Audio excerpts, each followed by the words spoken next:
Ben Fagan here with another episode of Career Cash, the podcast. And on this episode, I am joined by production supervisor at Netflix, Brooke Rudisill.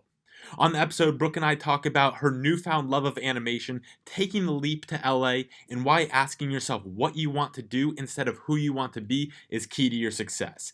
This is an inspiring conversation, and it's an awesome conversation. Let's get to it.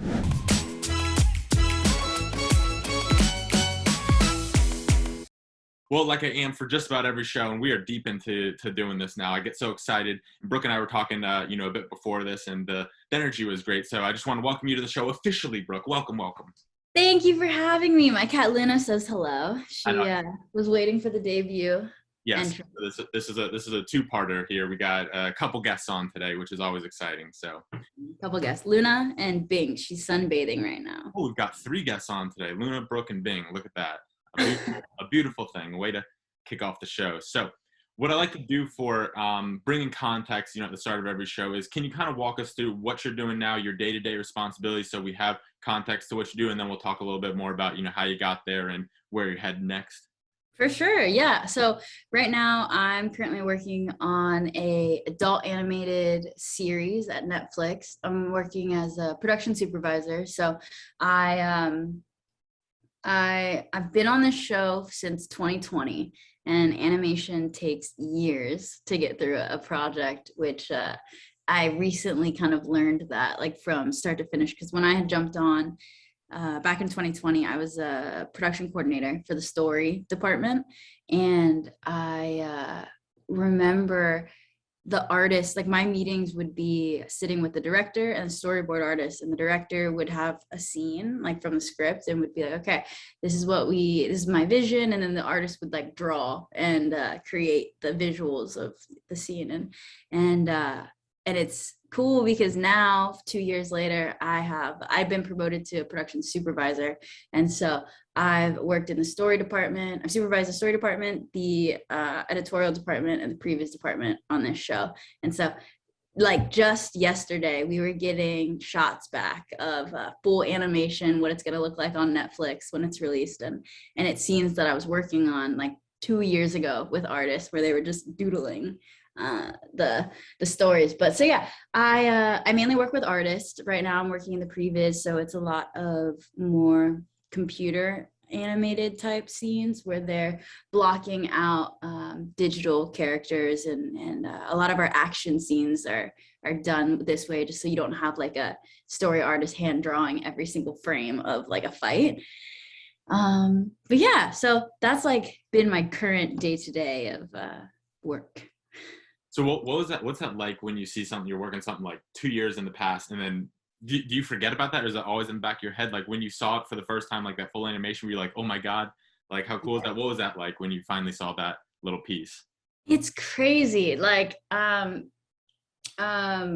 so my Minions, The Rise of Gru is coming out it's coming out soon. I saw the commercial before we hopped on. I was watching TV and the preview. Really? Yeah. Oh my gosh. Yeah. So that one, I was working on Minions, oh my gosh, in 2018 or 2019, I think. I don't remember. It was, that's how many years ago it was that I was working on this film. And I would be in edit sessions, and we would be, like, the act 3 there were so many pieces of it that they weren't done yet. So we were in the storyboard process, like, drawing out different types of scenes and scenarios, and the writer was rewriting different types of story points that we could, like, finish it.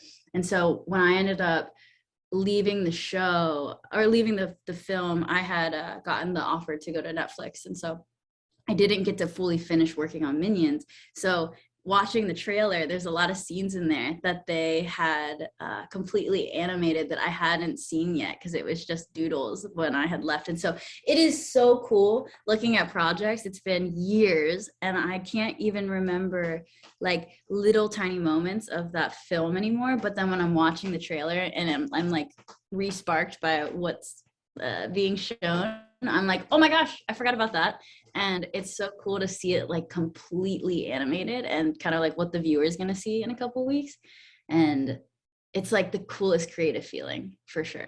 Yeah, no, I can totally see that. I have to imagine that's so special, like seeing like what goes into it. Because I think even people know, like, okay, animation, it's more than just like what you see on the screen. There's more that goes into it. It takes a long time, yada yada yada. We all hear the Toy Story stories, Yeah. but like to be a part of that process and then seeing it on the screen, I think has to be so special. And do you think that's a different feeling than have you worked on like live action stuff too as well?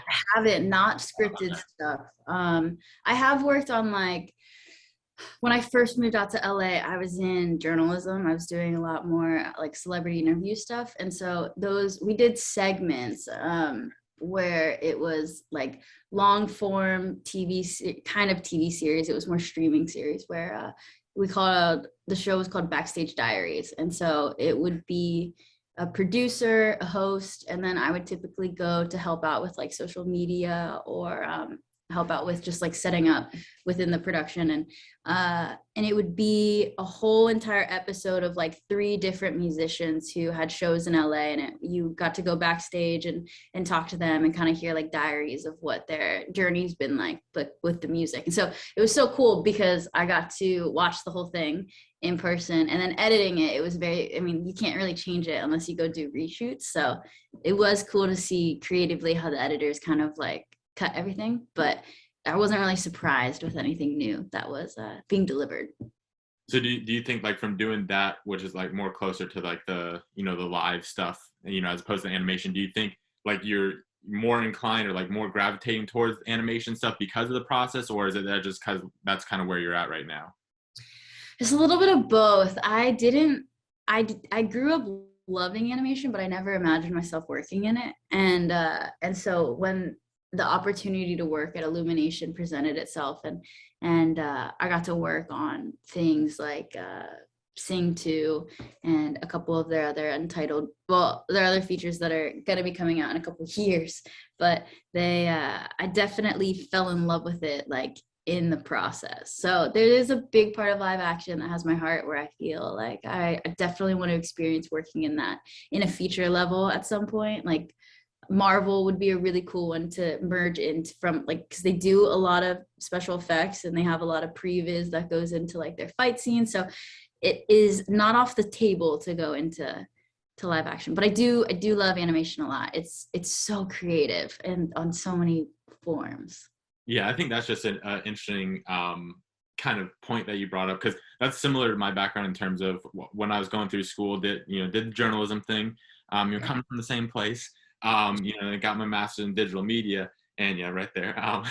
And so I throughout that process, I got into filming, editing, stuff like that. And after I graduated, did work for freelance video stuff like that. And like you were saying, that stuck out to me, where you're like, you can't really change it much unless you go reshoot.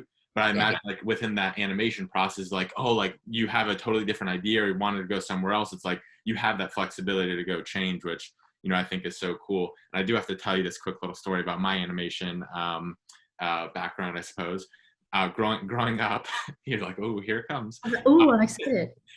Growing up at my neighbor's house, we were super young. We had, you remember My Littlest Pet Shops? Yeah. Yeah. So there, my neighbors, there was 2 girls. One was a year older than me, one's a year younger than me, and they were like my closest friends. Was always over at their house. And with their dad, one day we made like a stop motion animation film. And for the life of me, it has to be discovered because I have no clue where it is, but I remember it so vividly. We did this, all day it took to move them around, and it was a car crash scene. And then we did the voiceovers for them. I remember him saying quiet on set, and I thought that was the coolest thing. And how it goes, it was took all day, like as for a 3-second clip. And and the I remember the lines where it was like a car crash, they fall out of the car, just big bang, you okay, yeah, and that was it. And that was just that was the thing. I Yeah. love that. Oh my God, you have to find it. You have No, to find it. yeah, they either have it, we have it's somewhere in somebody's archives somewhere. No one knows, but I can picture it so vividly on their carpet. And it was just like, it was this big long running joke, like in both of our families, just because of the lines where, you okay, yeah, and that was it. Oh So my, how many hours do you think that took you from the start of that idea to the execution of that video is exported?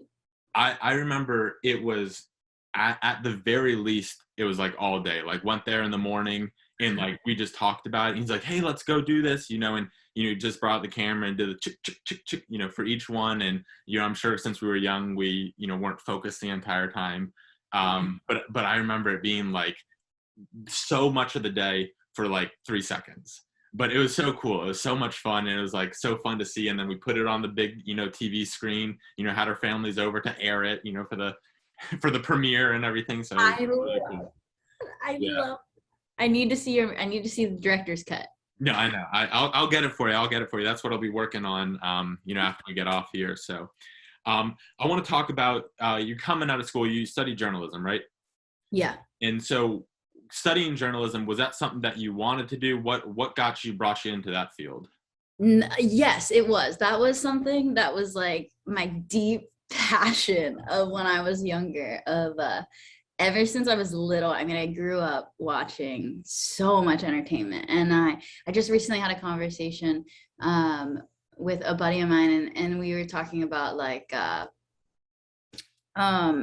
what we watched as kids. And I was like, what, I'm actually very grateful that my parents allowed me to like have a TV, versus I very much would go out and I would play. Like my days would be spent, like my summers would be in the morning, and at night, not night, but in the like later evening sunset time, I would be out like riding my bike and like hanging out. But in the like peak sun time, I would be at home having lunch, and I would turn on like Rocket Power or SpongeBob or something.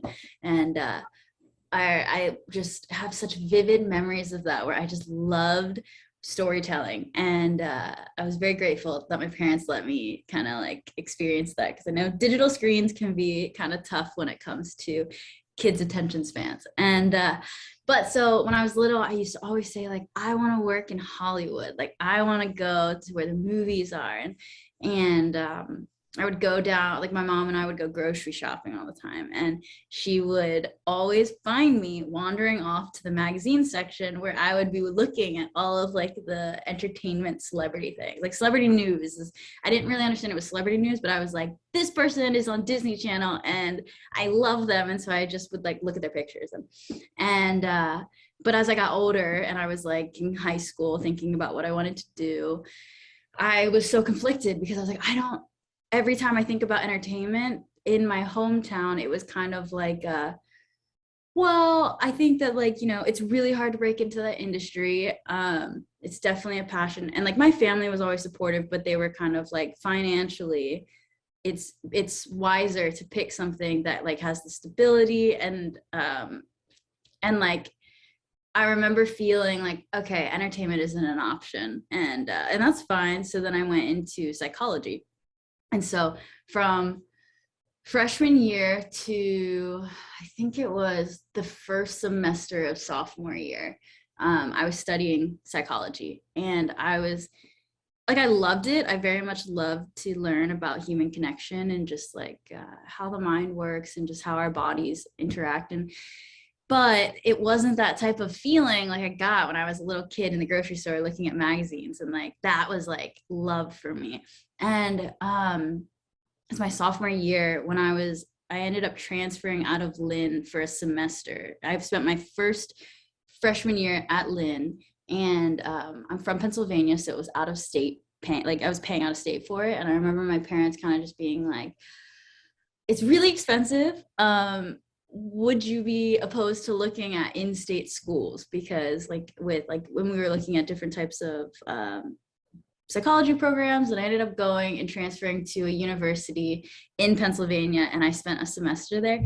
Hated it. I was like, this is not anything like what I just experienced college would be like in Florida, like at Lynn. And it was miserable. And while I was there, one of my buddies was like, you are so sad. I need you to like watch this documentary, because your energy is so low. And I was like, okay, fine. And it was The Secret. Have you heard of The Secret before? No. So it's essentially a documentary. It's really old school, but there's a book. So I would recommend the book over the documentary. But it's about how it's essentially talking about how believing in whatever it is that you want. And the secret is to like not lose that belief that you have, and eventually you will manifest whatever it is that you want, and or just whatever it is that brings you happiness. And there was a part in this documentary where the person talking made you close your eyes, and he was like, imagine, like essentially he was just saying, imagine your dream job.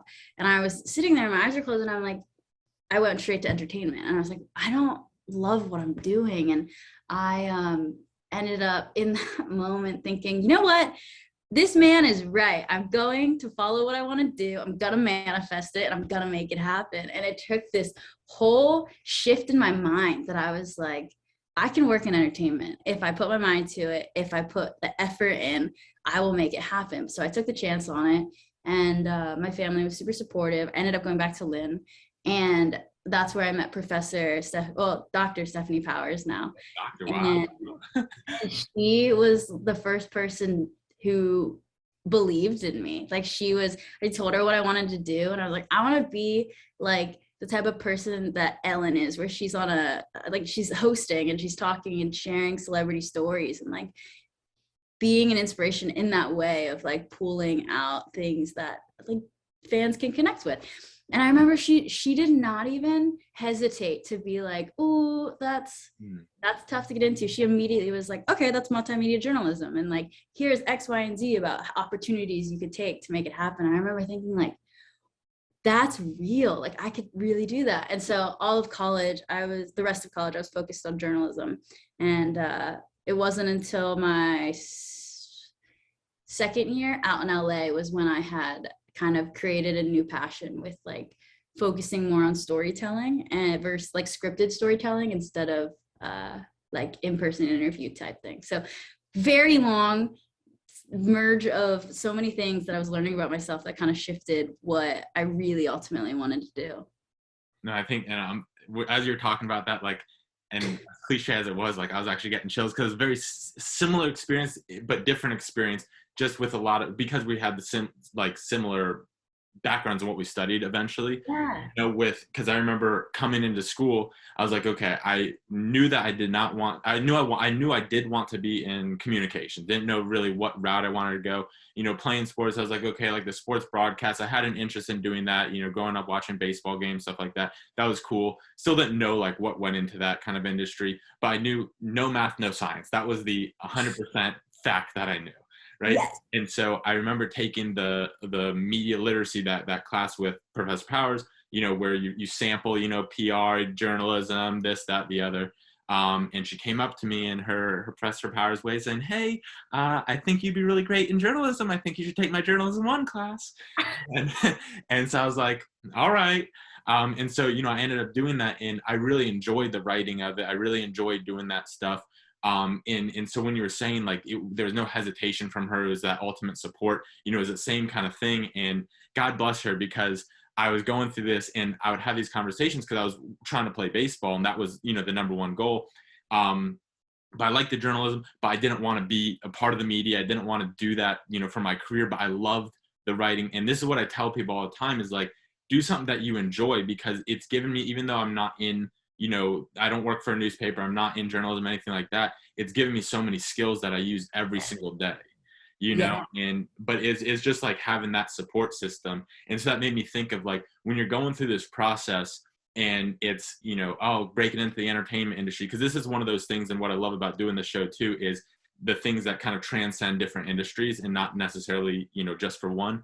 You know, it's tough to break into, be great at whatever you want to do, whether it's in business, whether it's in entertainment, whatever. So you're going to run into those people who are like, you know, it's tough to do that. So why don't you think of something else? What was that like for you when you were in that moment and you were hearing like, hey, it is tough. Like you said, you had those doubts. How did you deal with those doubts besides watching that documentary that your good friend brought you to? It was hard. It was so hard. I remember my first year back at Lynn, and I had so much fear in my mind where I was like, I don't know how financially I would be able to afford this. And I remember, but that pushed me harder. Like the more that I was feeling that type of anxiety of like, if I fail, it's it's going to be a huge hit and I don't know how I would recover. But on the flip side, I kept thinking like, but I just can't give up. I can't give up. I have to keep following whatever it is that makes me happy, and believing that as long as I put the effort into it, then I will be able to find my way to make it work. And I mean, that also, I've been learning through that. It's a journey. It could take somebody very short amount of time to hit their goals, but it could take somebody years. But that doesn't mean that they weren't meant to one day experience it. And that was just kind of the mentality that got me through it, when people would be like, I don't know if you should move to Los Angeles because it's so expensive. You need a job that'll be able to afford it. And I'm like, looks like I'm eating ramen every night then, because I will afford it some way or another. And it's a lot of sacrifice. It's a lot of being flexible with a dream, and being able to adapt and change whatever it is that you originally envisioned on how you're going to get there, and just focus on, I will get there. And you kind of will. I started to learn that those little details of how you get there doesn't need to be so fixed. And that kind of has helped me through a lot of that, when people would create a lot of doubt and make me second guess the path that I'm on. And I'm like, well, then I guess I have to figure out another path that is better. And then, yeah. I think, and that's so cool that you talked about that when you mentioned also that thing, the idea of manifesting and saying, hey, let's go do it. But you also keep going back to hard work and making it work. And so what is that balance? How have you approached that idea of simply saying, no, this is going to happen, that manifesting side of it, putting it out into the universe, but also understanding that you can't just say, hey, it's going to happen, and then buckle up and it happens, right? And you balancing that with the hard work. So how have you approached that aspect of saying it's going to happen and then putting a process in place to make it happen? Well, okay, so I remember at Lynn, when it was my first semester, like within communication, where I was like fully focused on journalism, and I had that like fear in my stomach of like, okay, we got to make this work. I remember I knew I wanted to do entertainment, and Professor Powers was so sweet in letting me kind of like run with that type of beat and find things out. And I remember hearing about like certain celebrities that were going to be in the area. And I was like, how do I interview them? And it had spiraled into me reaching out to just people online. I remember I had a buddy who worked in the industry because so I ended up getting an internship that I really wanted at this company called Young Hollywood. It was like a dream company that I was like, when you have like, when you're looking for internships, right? You have those like dream things. I'm sure like ESPN was probably one that you were like, ooh, this is a cool company. It has to do with sports, and it's like biggest in the game. I remember that was like me, where I was thinking E-News. There was this company, Young Hollywood, that I came across because in my spare time, I would love to just like watch interviews after watching a film that I really loved, because I wanted to hear more about like the process behind the story. And this company, Young Hollywood, came up, and I remember thinking, I was watching this host, and I was like, that is the coolest job. Like, I would love to work at this company. And so as a stretch, I had applied for the internship while being at Lynn. And I was like, okay, let's apply locally to other places, so I have like backups and everything. And I did not think that they were going to reach out to me, but they did. And it turned into this whole summer of me being able to work in LA. But I made a contact there who was working in the industry. And when I went back to Lynn, I was like, I have to do this like in college, in Florida. And she had sent me information on, it was Demi Lovato. And I was like, Demi Lovato is coming to Fort Lauderdale, and I want to see them. So please, can you send me like any type of contact information? And my friend had sent me Demi's publicist information. And here I am, like zero experience in my life, really, pretty much. And I was like messaging Demi's publicist and asking if like I worked for iPulse, a student newspaper, and I'd love to interview them after the show. And this publicist was so sweet. It was kind of just like, Demi's not doing interviews, and we are like all stacked up. And then she had sent me contacts for like agency that does a lot of the events like in Florida. And I was like, oh snap. And so through that connection, I ended up in Florida. Like Kevin and I went to the MTV music award thing, like that was going down in Miami, and we got to do a carpet. And then we ended up just like through that moment, ended up interacting with a lot of agents and publicists. And we got to interview so many celebrities and go to screenings and like watch movies ahead of time and then talk to the writers or the cast. And I was like, oh my God, this is so cool. But yeah, it's I don't even remember your initial question because I just rambled. This is so much fun because I'll be honest with you too. I remember it because I'm so caught up in all the things you're saying. I'm just having a good time here. So that's perfectly fine with that too. But when you're getting these opportunities, you're building the getting to go interview these celebrities, and I'm talking from the perspective of post Brooke and Kevin Studer era in iPulse, which is Lynn's school newspaper. Legends right here. We're amongst legends, folks. And so that's what Professor Powers, Professor Carlin Phillips, that they're all saying is you guys took advantage, and this is what's so cool, took advantage of your position at Lynn, not necessarily being crazy crazy this, that, the other, but you were in iPulse and you used that to your advantage to go create these opportunities for yourself. So what is that like? How do you go about reaching out to Demi Lovato's publicist and messaging that? Because that takes some level of confidence. Like you said, you didn't have any prior experience. So how do you go about doing that and just jumping right into something like that? It was totally like, now looking back on that, I can't believe I did that. I can't believe I was just like, hey, Demi Lovato's publicist, I work for a student newspaper. Please let me interview Demi Lovato. And like that, which I'm very proud of myself for, because I was so confident in that moment to just be like, I am worthy of interviewing Demi Lovato. So let me just ask. And so a very silly moment because I didn't actually interview Demi, but it had sparked my level of I can do this, and like I'll get shut down a million times, and there's so many talent that's like A-list that wouldn't probably take that much time to like meet with a student newspaper. But I mean, on the flip side, there were so many people that like Kevin Studer and I got to interview just because we asked, like just because we put ourselves in positions to get denied, but with doing that, you also put yourself in an equal amount of position to get accepted. And so it's a lesson that I really learned, where I was like, I'm not gonna try to be defeated by a no to Demi, because through that no, I got connected with so many other people, because it wasn't necessarily interviewing them, but that publicist was kind enough to be like, well, for your student newspaper, like here's some other contacts that we work with in like the Miami area. And I would have never known that. So it's always so important to just ask and put yourself in the position to then diverge into whichever direction it could lead you to, if it's what you want to do.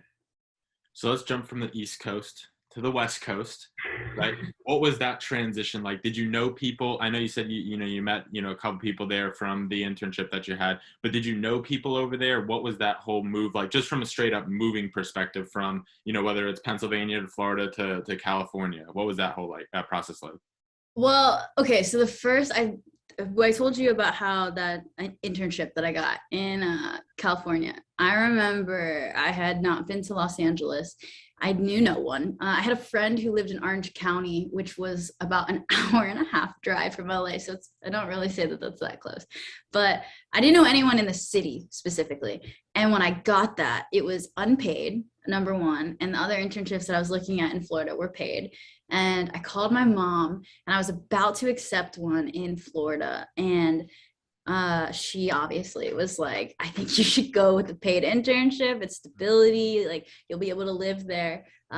Whereas like LA, one, you're not making any money, and two, like we can't fund you to just like get an apartment. And I was like, okay, I was like, I hear you. I'll make it work, but I need to be in LA if this is like an offer. They offered it, and 10 days after that offer, I was out in LA. I had moved. I was like, packed my bags from Florida, went there. I found this like, I don't even know how I found this sublet, but I was living with 8 strangers in this one, two, was a 3-bedroom apartment. And in my bedroom specifically, there were 3 people living in it, in like a room like of the apartment. And I ended up getting a part-time job selling sneakers on 3rd Street Promenade on my off time, so I could afford like to pay my rent there. And oh my gosh, I was interning for free for the whole summer, which was most of my time. And then outside of that, I was trying to work to try to be able to afford it. So it was very much like spontaneous. I have an opportunity, I can't say no to it. And I'm so grateful that I did, because that internship ended up being my first job after Lynn, and getting me into like entertainment. So it was so scary though. So scary. That is unbelievable. Now do you just have 2 roommates now that are I live by myself now. with your 2 roommates behind Well, you? yes, Right. I do have my 2 roommates here. They just sleep all day, but I pay the rent. I carry this whole household. Wow. Is your back hurting from carrying everything? It's in so much pain. That's why we're sitting right now. That's a great point right there. So now, kind of bringing things closer to the present day stuff. What was the transition? You went from the Young Hollywood, that was the one out in LA, right? And then you got there full time, and then you went to the company for the animation, and then to where you're at now. So how do you jump from that evolution? How do you build your career and like work it, moving it forward? Yeah, so with Young Hollywood, at the time period where I was there, I was like really, really into my passion of journalism at the time. And I was like, this type of storytelling is so raw, it's so authentic. But the more that I talked to creators, I was like, whoa, your reasoning for creating this film is so deep and so inspirational on other levels that like I didn't even think about. And the more that we did that, I like with the interviews, I was like, I think I want to work in like scripted content where it is more of a subconscious type of inspiration based off of just like what characters are going through in the development. And so I ended up reaching out to Illumination through LinkedIn, and and it's a huge studio, and I remember they had reached out, and I was like, oh, cool. I was assisting the CEO at Young Hollywood. And so they were looking for an assistant to 2 executive producers, and went in, interviewed with them. And I was so intimidated because they were like big people working on like Secret Life of Pets 2, and like big animated features, and sweetest people. But so I ended up I got the job and I started working there, and I was like, this is so cool. Like I'm getting to learn from the executive producers on how films are being made. And that's kind of where my like deep love of animation started, because I got to actually see the behind the scenes of the story making, and just like how much goes into telling a hour and 40-minute story. And with that, then the thing about animated features are like I said, they take years. So after 2 years of being at Illumination, somebody at Netflix had reached out to me and had spoken about this series that they were going to be doing. And the way that they pitched it to me it was so deep, in the sense of it was about a female lead who was struggling with her identity, and she lived in a world where she wasn't accepted for the way that she looked. And I remember thinking, like, I want to finish these projects at Illumination, but also the story that they just pitched me is something that like I could connect with on so many ways, that feels so important to me to be a part of. And so I had made like the difficult decision to leave Illumination before Minions 2 had wrapped, and pick up and start on this new project that I've been on for 2 years. So it's very much in a moment I was like, I gotta follow my gut, and I'm really gravitated towards the story, and it's series, so it's a totally different type of pipeline. Series content is so much faster. You don't have as much time and budget to work on something, and so it's been drastically different of an experience working on this show than the other ones that I was on, because we have such limited time. And but it's very much, yeah, just in those moments of types of opportunities that come up that where you're kind of faced with, is this something that is connected to like the current version of me? And is it going to benefit whatever it is that my dream is? And taking a chance on that.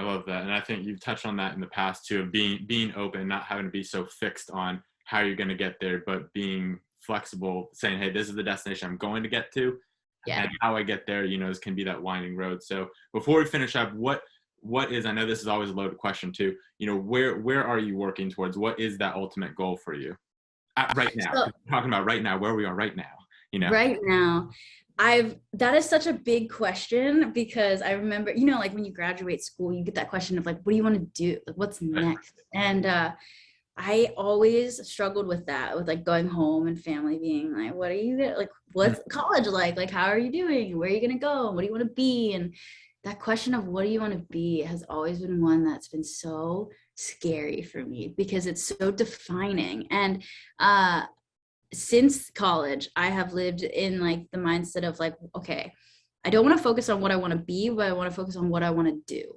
And what I want to do can be a million titles. You could do so many things depending on whatever it is, that like the act of what you're doing for work. What is that? What are you passionate about? And then your options and are basically endless on kind of how you do that. And so when I was leaving college, I thought, okay, what do I want to do? I want to do storytelling. I want to focus on telling stories, and I want to inspire people through that. And with that, everything that I have done so far has revolved around that main core idea.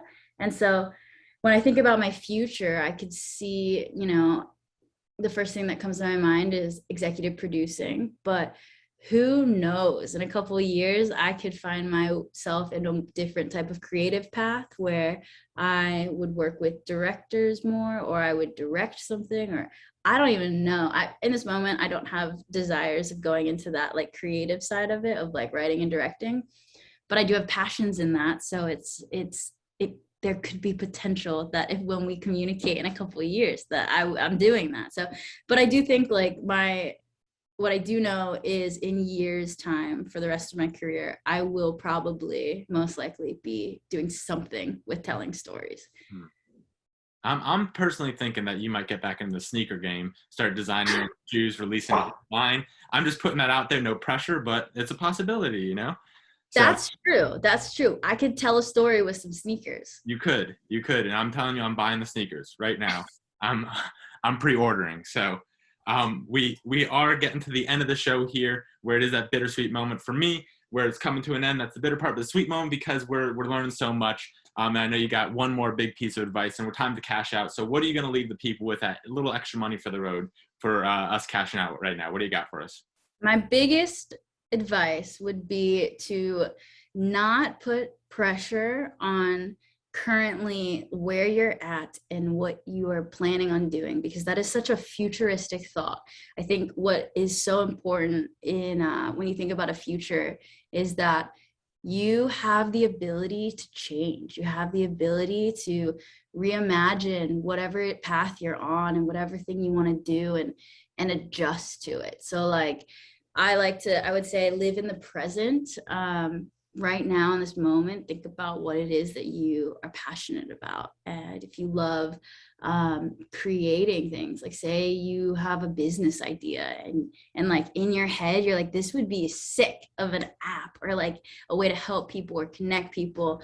And sorry, my cat, she's scratching on the wall right now. Just so much to say. But so my advice would be to, like if you have an app idea or something, to roll with it. Like be present with yourself, be present with your passions. And it's okay that you can change your mind later. You could be like, I have this idea, but through creating and like networking and building this app, you find out that you have a completely different idea that has spawned from that idea, like original one. And it's okay to follow that. It's okay to also change your career path. What you're studying in college doesn't necessarily need to define you. It can help you. It creates tools for you where wherever you go, you have that toolkit of the things that you learned at that college for those however many years.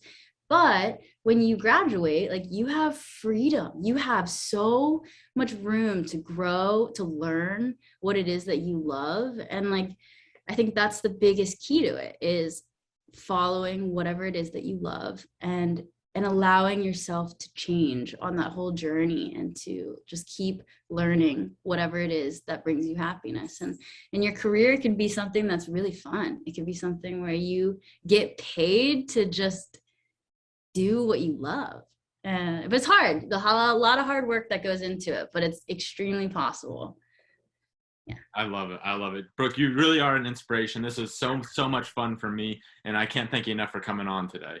I can't thank you enough for inviting me. I feel honored that I am on your podcast and show right now. Awesome. Well, thanks so much.